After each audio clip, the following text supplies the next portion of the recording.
Poet कहते हैं कि मैं इंट्रूड बिल्कुल भी नहीं करूंगा, I would not intrude on him, मैंने उसकी बातों में दखलंदाजी करनी नहीं चाहूंगा। जो वो सोच रहा है एक बार उसको हम सोचने देते हैं कि दिस लीड्स टू रियलाइजेशन, क्योंकि बच्चा अब रियलाइज कर रहा है in the world of possession, ये स्वामित्व भरी हुई दुनिया में बच्चा क्या कर रहा है, रियलाइज कर रहा है कि आखिर उसका वो आखिर खोया है, कोई चीज खोया है, वो महत्व को समझेगा।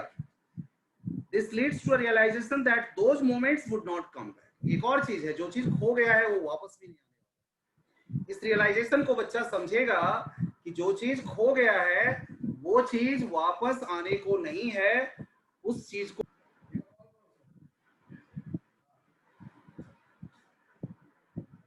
10 मिनट के क्लास में 3 बार कर ज्वाइन क्या होगा, ज्वाइन तो 2 मिनट में होता है, कितना बार हम क्लास का वो करते रहेंगे, हर बार क्लास का वो हो रहा है, फिर से वो करते रहें।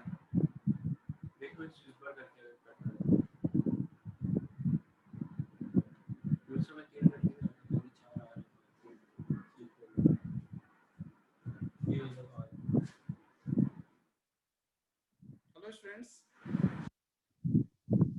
पता है net is giving a lot of problem today. तो देखिए कहता है कि इंक्लूड करना है कि enter a situation where one is not welcome, यानी कि बच्चा, ये पोएट कहता है कि मैं बीच में जो वो सोच रहा है उसको सोच, लेट हिम थिंक। हम उसको जाके ये नहीं कहने जाएंगे कि तुम ये मतलब उसको समझाने नहीं जाएंगे। और क्या समझाने की बात है, ये समझाना कि ये डाइम, टाइम बताया था 10 सेंट्स का एक डाइम होता है, इस बॉल की कीमत ही क्या है, एक डाइम तो उसकी कीमत है, एक डाइम उसकी कीमत है, क्या फर्क पड़ता है दूसरी ले लेना, ऐसा वो नहीं जानना चाहते हैं। A dime another ball is worthless, क्योंकि बच्चा इस चीज को नहीं समझेगा। और क्यों नहीं समझेगा, because the ball is attached to his memories, ball is attached to his emotion, ball का उसके इमोशन से रिलेशन है, और इस वजह से बच्चे को ये समझाना बेकार होगा। तो the poet doesn't want to intrude, इसलिए पोएट बिल्कुल भी उसको इंट्रूड करना नहीं चाहते हैं, बिल्कुल भी जाके उसकी दखलंदाजी नहीं करना चाहते हैं। आगे कहते हैं कि now he senses first responsibility. देखिए ये चीज अगर इरेप्लेसेबल है, कोई चीज अगर आपके लिए इरेप्लेसेबल है, कोई चीज आपकी मेमोरी से इतनी जुड़ी हुई है कि आप जानते हैं कि ये चीज का कोई सब्स्टिट्यूट नहीं हो सकता है, nothing can be the substitute of this thing, तब उस स्थिति में आपके लिए क्या इंपॉर्टेंस बनता है, तो आपके लिए एक जिम्मेदारी बन जाती है, एक रिस्पॉन्सिबिलिटी आपको आ जाती है कि you should take care of those things, कि उन चीजों का आप ख्याल रखें, उन चीजों का बहुत ख्याल करना पड़ेगा, फिर आप उसको ऐसे ही नहीं छोड़ सकते हैं। वो चीज अगर इतनी इंपॉर्टेंस की है तो आपको ख्याल रखनी चाहिए।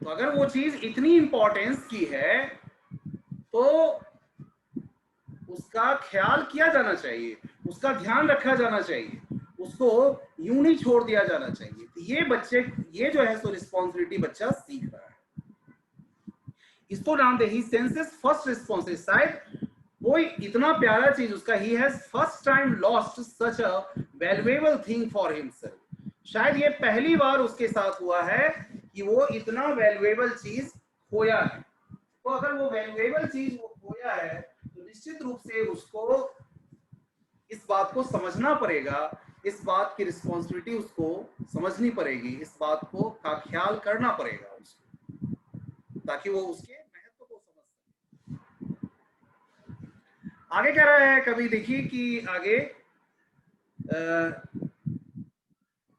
पहली रिस्पॉन्सिबिलिटी कहां वो सीख रहा है, इन अ वर्ल्ड ऑफ पोसेशंस, पोसेशन वाली दुनिया में, यानी कि समथिंग दैट इज ऑन्ड और पोसेस्ड।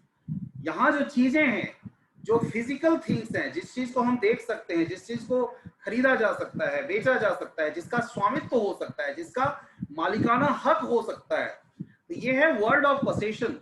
खरीद बिक्री चीजें, मेरी, ये मेरी चीज है, ये तुम्हारी चीज है, ये मैंने खरीदा है, ये तुमने खरीदा है, इस तरह की जो चीजें होती हैं, ये चीज कहीं ना कहीं वर्ल्ड ऑफ पोसेशन में ऐसा संभव है। पीपल विल टेक बॉल्स, लोग बॉल खरीदेंगे, balls will be lost always, और चीजें हैं तो चीजें खोएंगी भी, things will be lost also, एक चीज some more to replace the ones lost but would never be able to buy back. देखिए हो सकता है एक चीज के बदले में दूसरी चीज खरीदी जा सकती है, but such a thing that is attached with someone's emotions, लेकिन ऐसी चीज जो किसी के इमोशंस से जुड़ी हुई हो, किसी की भावना से जुड़ी हुई हो, उस चीज का कोई रिप्लेस करना मुश्किल है, उसको रिप्लेस ही किया जाता है। तो ऐसी चीजें इररिप्लेसेबल है। तो इररिप्लेसेबल थिंग्स जो है उसका ख्याल भी वैसा ही किया जाना चाहिए। तो बच्चा जो है तो फर्स्ट रिस्पॉन्सिबिलिटी सीख रहा है। और in this poem the boy's ball personifies, यहां पर देखेंगे तो उसका यंग डेज, इसको और देखिए, उसका young days, young and innocent, days से भी रिलेट हम कर सकते हैं इसको, ये उसका यंग इनोसेंट डेज से रिलेट करता है। और जब यंग इनोसेंट डेज है तो ऑब्वियसली उसमें इनोसेंस भी उसकी होगी, उस बच्चे की इनोसेंस उससे जुड़ी होगी, उस बच्चे की इनोसेंस जरूर उससे जुड़ी होगी। ये चीज भी पोएट बताने की कोशिश कर रहे हैं।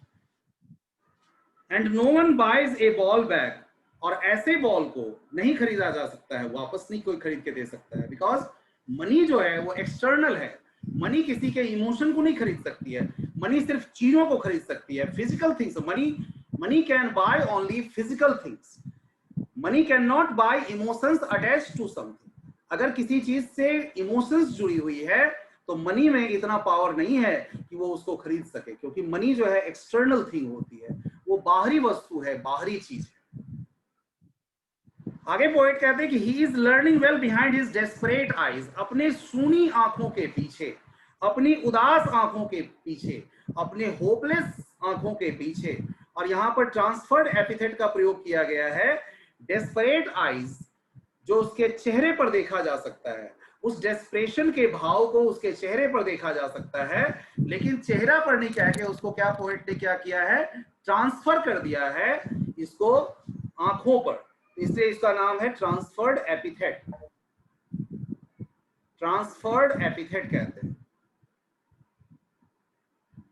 राइट गाइस, यहां पर फिगर ऑफ स्पीच क्या बन रहा है, transferred epithet, transferred epithet. This epistemology of loss, वो क्या सीख रहा है, learning how to stand up in a world of possession, कि ये पोसेशंस की दुनिया में जब चीजें खो जाएंगी, खो जाने के बाद हम कैसे अपने आप को स्टैंड करेंगे। क्या ऐसे सिचुएशन आने पर अपने आप को स्टैंड करने का भी तो कोई तरीका होना चाहिए। कोई ऐसा सिचुएशन आए, मान लीजिए जो हमारा बहुत बहुत प्यारा चीज, बहुत जिससे हमारा गहरा लगाव है, we are much attached to that thing, अगर वो खो जाता है। अब आगे देखेंगे आप, मेटाफोरिकल मीनिंग जब बताऊंगा तो मेटाफोरिकल मीनिंग में इसका मीनिंग हो जाएगा कोई हमारा लव्ड वन, कोई हमारा लव्ड वन। देखिए मनुष्य का जीवन क्षणभंगुर है, पता नहीं आज कौन हमारे साथ है, कल कौन रहेगा या नहीं रहेगा। तो उस स्थिति में जब हम अपने बहुत अपने लोगों को, बहुत प्यारे लोगों को, बहुत नजदीक वाले लोगों को जब खो देते हैं, यानी कि उनकी मृत्यु हो जाती है, तो हाउ शुड बी स्टैंड, कैसे हम अपने आप को संभाल पाते हैं, कैसे अपने आप को हम खड़ा कर पाते हैं, फिर से हम अपने आप को जीने लायक बना लेते हैं। तो that is the main thing. यहाँ पर पोएट इसके साथ साथ उस चीज को ऐड करने की कोशिश किए हैं, उस चीज को रिलेट करने की पोएट ने कोशिश किया है। The poet says that knowing that every man has to stand, खोएगा, चीज खोएगा, हर व्यक्ति का कुछ ना कुछ खोएगा, और वो खोएगा तो कैसे अपने आप को, क्या उस दुख में, उस तकलीफ में अपना जीवन वो बर्बाद कर देगा, क्या उस दुख के साथ वो भी समाप्त हो जाएगा, नहीं, ऐसा नहीं कर सकता। वो उस दुख के साथ अपने आप को वो समाप्त नहीं कर सकता है। उस परिस्थिति में उसे क्या करना पड़ेगा, उस परिस्थिति में ही विल हैव टू स्टैंड, उस स्थिति में वो अपने आप को खड़ा करेगा। stand up after such losses, the boy too will learn how to stand up and leave the losses. और ये बच्चा भी सीख जाएगा, जो बच्चा जिसका बचपन खोया है, जिसका बॉल खोया है, ये बच्चा भी उसी तरह से सीख जाएगा। And behind as the he would have understood the true meaning and nature of loss। क्योंकि अब वो बच्चा जब उसका कोई अपना चीज खोया है तो उस स्थिति में अब वो क्या सीख गया कि लॉस जो होता है, कोई चीज का जो लॉस होता है उसकी प्रकृति क्या होती है, और उस प्रकृति को समझना, लॉस के उस नेचर को समझना और महसूस करना और उसके अगेंस्ट अपने आप को खड़ा कर लेना, and standing against such type of losses, ये जो है सो बहुत बड़ी बात है। और बच्चा जो है सो अभी सीख ले रहा है, इतने कम उम्र में जब उसको वो सीख लेगा तो कहते हैं कि knowing that every man must one day know, ये जानते हुए भी कि एक दिन सबको सीखना पड़ेगा, एक दिन सबको इस परिस्थिति के सामने, एक दिन ऐसी परिस्थिति सबके सामने आएगी और तब उसे सीखना पड़ेगा और इस लॉस को समझना पड़ेगा। And most know many days how to stand up, लेकिन कुछ लोग ऐसे होते हैं जो ना समझी में शायद उसको समझ नहीं पाते हैं, समय लगा देते हैं समझने में, और उनका लॉस जो है बड़ा होता चला जाता है, वो ज्यादा खोते चले जाते हैं। तो ये जो था बेटा, कुछ तो ऐसे मीनिंग भी, कुछ ऐसे भी फिगर ऑफ स्पीच इसमें है। एक तो ब्लैंक वर्स का प्रयोग किया गया है। अगर हम वर्स की बात करें तो ब्लैंक वर्स में लिखी गई पोएम है, यानी कि हम अगर इसमें खोजने की कोशिश करेंगे, if we try to find out, अगर इसका हम राइम स्कीम अगर हम खोजने की कोशिश करेंगे तो नहीं मिलेगा। So there is no rhyme scheme, rhyme scheme बिल्कुल भी नहीं है। सिंबोलिज्म जम के प्रयोग किया गया है। सिंबोलिज्म का बॉल का मतलब बच्चे का कि पर्सन या सिचुएशन हैज अनदर मीनिंग। यहाँ पर बॉल जो है सिंबलाइज करता है बच्चे का बचपन का, बॉयज का चाइल्डहुड एंड इनोसेंट डेज को। रिपीटिशन है, रिपीटिशन ऑफ वर्ड्स भी किया गया है, जैसे कई जगह पोएम में आप देखेंगे लाइन में व्हाट व्हाट, बॉल्स बॉल्स ऐसे प्रयोग किया गया है। और जहां पे ऐसे प्रयोग किया गया है तो एक और फिगर ऑफ स्पीच अपने आप बन जाता है, वो है एलिट्रेशन। तो एलिट्रेशन बताने की हमें जरूरत नहीं थी। और अब हम जो आ रहे हैं आपको मेटाफोरिकल मीनिंग को समझाने की कोशिश कर रहे हैं, आपको ट्राई टू अंडरस्टैंड। देखिए, it is obvious that anything that is irreplaceable, यहां पर हम देखते हैं जो कोई चीज अगर इररिप्लेसेबल है, the thing which is irreplaceable is very valuable. Obviously हम उसके वैल्यू को समझें। अगर कोई चीज इररिप्लेसेबल है यानी कोई ऐसी चीज है जिसको दूसरा रिप्लेस नहीं कर सकता है। सपोज कीजिए आपने बहुत अच्छा रिजल्ट लाया और आपके फादर ने बहुत प्यार से, बहुत अपनापन से आपको वो अपनी बहुत पुरानी बेशक पुरानी थी लेकिन कितनी यादें उसके साथ जुड़ी हुई थी, और उन्होंने आपको अपनी वॉच दे दी, वो घड़ी दे दी, and you also liked it very much, और आपको भी वो वॉच बहुत अच्छी लगी। तो देखिए कितनी बड़ी यादें आपकी जुड़ी हुई है। एक तो फादर की चीज है वो, one thing is that the watch relates with your father. Second thing, उस मोमेंट को याद कीजिए कि किस मोमेंट से वो वॉच जुड़ा हुआ था। The moment which was associated with that watch is your good result। अब वो चीज दूसरी वॉच नहीं रिप्लेस कर सकती है, चाहे वो कितनी भी महंगी से महंगी वॉच क्यों ना आपके पेरेंट्स ला के दें, वो नहीं रिप्लेस करते। तो ये क्या है, आपका इररिप्लेसेबल है। लेकिन अगर वो वॉच किसी कारण से खो जाती है तो आपको दुख होगा, तकलीफ होगी, और उस दुख और तकलीफ को कोई दूसरा चीज दुनिया का नहीं है जो रिप्लेस कर सकता है, भर सकता है। तो इसलिए इस बच्चे के लिए भी बॉल जो है वो ऐसी ही चीज है। इस बच्चे के लिए बॉल का भी वही महत्व है जैसे कि मैंने अभी एग्जांपल दिया है आपके लिए उस वॉच का महत्व। तो इस केस में हमें ऐसी चीजों का ख्याल रखना चाहिए। We should be very responsible enough to take care of those things. People taking away one's ball or one's ball getting lost, एक बॉल खरीदता है, कोई बॉल खो जाता है, ये मेटाफर है। अब हम मेटाफोरिकल मीनिंग पे आ रहे हैं। मेटाफर है डेथ के लेके, ये मेटाफर है डेथ को लेके, क्योंकि डेथ जो है is obvious, death is obvious to all. nobody will be spared from the hands of icy hands of death. ये जो इसका हाथ है ना किसी को छोड़ेगा नहीं, ये सब पर अपना हाथ डालेगा. Everyone will have to die one day, sooner or later. सबको एक न एक दिन उस फाइनल एबोर्ड की ओर जाना पड़ता है, जिसे लेकर कौन जाता है? मृत्यु लेकर जाता है. तो यहाँ पर पोएट उसकी ओर इशारा कर रहे हैं, मेटाफर फॉर डेथ. तो बॉल जो है मेटाफोरिकली, बॉल मेटाफोरिकली मीन्स, तो बॉल की मेटाफोरिकल अगर हम मीनिंग लेते हैं तो बॉल गेटिंग लॉस्ट, बॉल का यहां खो जाना, बॉल गेटिंग लॉस्ट, इसका मेटाफोरिकल मीनिंग बन रहा है, मेटाफोरिकली मीन्स डेथ. डेथ यानी किसी की मृत्यु, और वो मृत्यु क्या है? अटल है, वो तो होगी.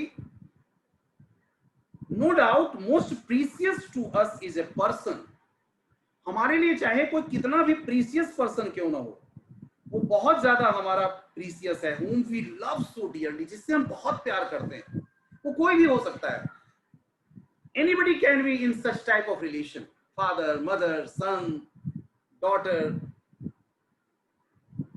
wife, husband, anybody can be, friend, कोई भी हो सकता है.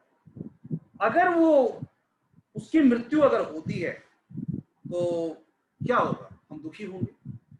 वो लॉस हमारा इररिप्लेसेबल होगा. कोई भी चीज, दुनिया की कोई शक्ति उस लॉस को रिप्लेस नहीं कर पाएगी. तो उस इररिप्लेसेबल लॉस को जब पूरा, ये इररिप्लेसेबल लॉस है, ये पूरी नहीं हो सकती है, तो what should we do in that condition? हमें क्या करना चाहिए? फिर उस कंडीशन में हमें क्या करना चाहिए?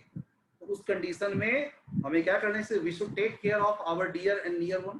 तो ऐसे लोगों का हम बहुत ख्याल करें. तो being mortal creature, a human is a must to die. चूंकि मानव मरणशील है, एक न एक दिन उसकी मौत होनी है. sooner or later, loss of a loved one can spell a period of, जब ऐसे लोग हमसे विदा लेंगे, जब ऐसे लोगों की मृत्यु होगी जो हमारे इतने करीब हैं, तो हम क्या हो जाएंगे? एक ग्लूमी वातावरण में आ जाएंगे. एक दुख की चादर हमें चारों ओर से ढक लेगी. हम बहुत दुखी फील करेंगे, बहुत अंदर से टूटे हुए महसूस करेंगे, वीक महसूस करेंगे, दुखी महसूस करेंगे. वैसे ही जैसे in the same way as the condition of the boy now, as the condition of the boy is now, जो स्थिति में अब वो छोटा बच्चा है जिसका बॉल गुम हुआ है ना, तो वैसे ही हम अपने लव्ड वन के लॉस पे हम वैसे ही दुखी हो जाएंगे. वो पीरियड ऑफ इंटेंस ग्रीफ और डिप्रेशन होगा for some of us, but we have to come to our senses. लेकिन हम चूंकि उनके साथ मर नहीं सकते हैं, हमारी भी कुछ और रिस्पॉन्सिबिलिटी भी जुड़ी हुई है, हमारी अपनी लाइफ के साथ कुछ रिस्पॉन्सिबिलिटी जुड़ी हुई है. तो क्या होगा कि हम धीरे धीरे करके अपने सेंसेस में आने लग जाएंगे. कुछ लोग समझाएंगे, कुछ लोग सांत्वना देंगे, कुछ लोग बताएंगे. बड़े बुजुर्ग इसीलिए भी होते हैं, वो समझाएंगे कि ये तो होता ही है, ये सबके साथ होता है, तुम्हारे साथ भी हुआ है, तुम कोई नया नहीं हो. और धीरे धीरे करके हम समझ जाएंगे, धीरे धीरे वो व्यक्ति समझ जाता है. तो यही है इसका मेटाफोरिकल मीनिंग जो है. लॉस ऑफ बॉल का मेटाफोरिकल मीनिंग है loss of means death, death of सम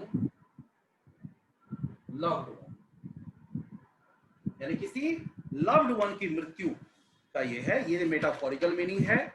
और आपने देखा कि एपोस्ट्रॉफ का यूज हुआ है 13th लाइन में. आपके पोएम को गौर से आप देखिएगा, 13th लाइन में अपोस्ट्रॉफ का भी यूज किया गया है. लिटिल बॉय कह के बुलाता है, ऐसा लग रहा है जैसे पोएट उसको बोल रहा हो, लेकिन the boy is not in the condition to listen.